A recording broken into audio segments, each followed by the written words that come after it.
जवाहर नवोदय विद्यालयामध्ये प्रवेश मिळवण्यासाठी विद्यार्थ्यांची शैक्षणिक पात्रता. विद्यार्थ्यांनी 5वी उत्तीर्ण होणे आवश्यक आहे.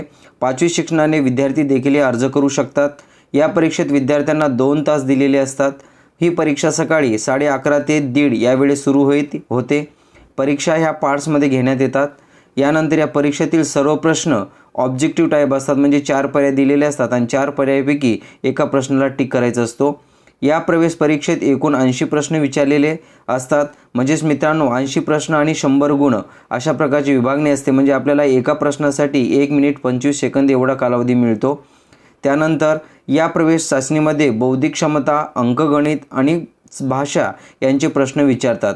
म्हणजे या जवाहर नवोदय विद्यालयामध्ये बौद्धिक क्षमता म्हणजेच बुद्धिमत्ता, अंकगणित आणि भाषा या 3 घटकावर प्रश्न विचारलेले असतात. बौद्धिक क्षमतेमध्ये एकूण 50 गुणाचे प्रश्न येतात आणि प्रश्नांची संख्या देखील 40 असते. या भागासाठी